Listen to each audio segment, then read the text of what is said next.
ከጠንቋይ ቤት ነው የተሰጣቸው አብዛኞቹ ነቢያት በፕሮቴስታንት ውስጥ ነቢያት የተባሉት ላይ ጠንቋይ ቤት የሚሄዱ አሉ። አልገባኝም። ጠንቋይ ቤት ሄደው ቤት ነገር በጣም እየተደጋገመ ነው። ስፔሻሊ እጃቸው ላይ ከሚያደርጉት ቀለበት ጋር ያያይዞ ያወራንንም ሰው አው እጃቸው ላይ ያለች ዳይመንድ የምትመስል ጥቁር ወይም አረንጓዴ ወይም ቀይ ዳይመንድ የምትመስል ቀለበታቸው ላይ ያላቸው ከጠንቋይ ቤት ነው የተሰጣቸው አብዛኞቹ ነቢያት። አይከብድም ቄስ መናፍስት እያባረሩ እያገለገሉ ብዙ ተከታይ ያላቸው አባረው አያውቁም። መናፍስት ያስጨዋሉ ይጮህላቸዋል።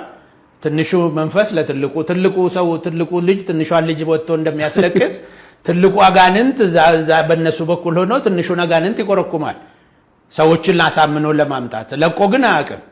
ይጮሃል፣ መጮህ ይጮሃል፣ አይለቅም። ስር ነቀል ለውጥ አይመጣም። በሽተኛ ተፈወሰ ሲሉም ተመልሶ ነው የሚሞተው።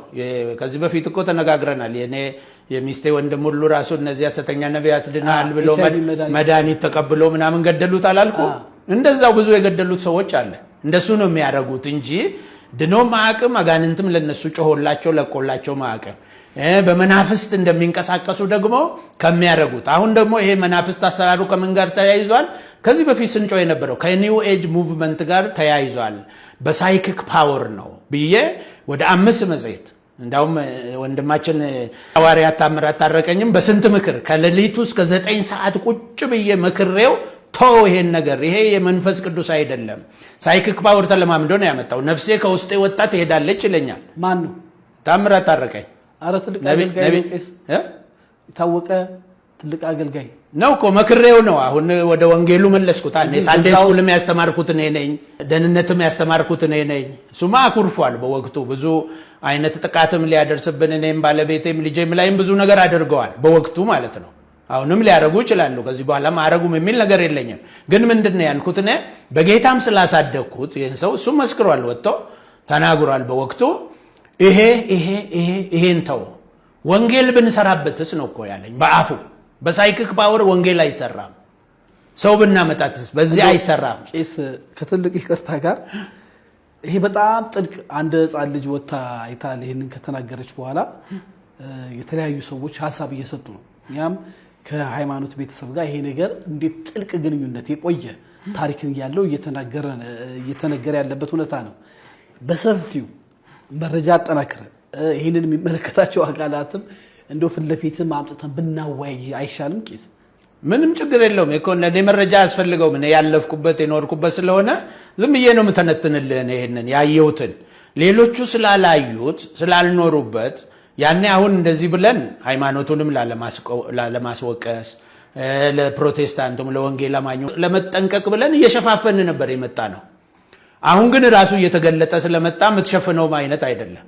አብዛኛው በሳይኪክ ፓወር ነው፣ በኤነርጂ ነው። ይሄ ምንድነው ፖዚቲቭ ኤነርጂ ኔጌቲቭ ኤነርጂ ያሉ የሚሉት ቻናሊንግ የሚሉት ቻናሊንግ ነው። አሁን ለምሳሌ ነፍሴ አልጋ ይዤ ነው ማድረው አለ። አልጋ ራሱ ነኝ በ50 ሺህ ብር የገዛውለት 110 ሺህ ብር ሰጥቼው ከዛ ሂደህ ግዛ አልኩት። ይሄ እንደ መጅሊስ ወደ መሬት የሚጠጋ ማለት ነው። ለምንድነው አልጋ ይዤ ነው ማድረው ሊጥለኝ ነው አለ።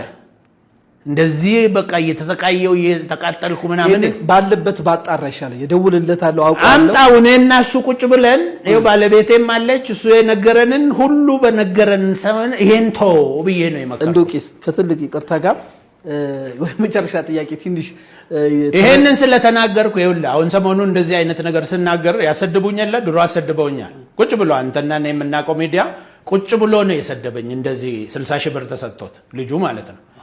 አሁንም እንደዚህ ሰሞኑን አንዱ ገንዘብ ጠይቆኝ ነበረ።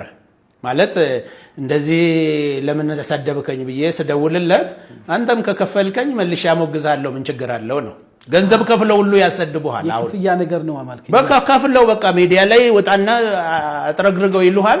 እነዚህ ወንጌልም ምንም ኃላፊነትም የሌላቸው ምን የሌላቸው ስምን ያጠፋሉ እንትን ይላሉ። የስም ማጥፋት እንኳን ማንም አይፈራም የነሱ።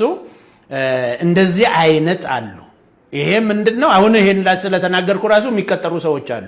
እዚህ ዘይት እየቀቡ እየሸጡ ይሄ መጽሐፍ ቅዱስ ዘይት ሽጥ ብሎ አያዘን። ውሃ እየቀቡ እየረጩ ኤቲኤም ካርድ እየሸጡ ሐሰተኛ ነቢያት ሞልተው የለ እንደኛ ውስጥ።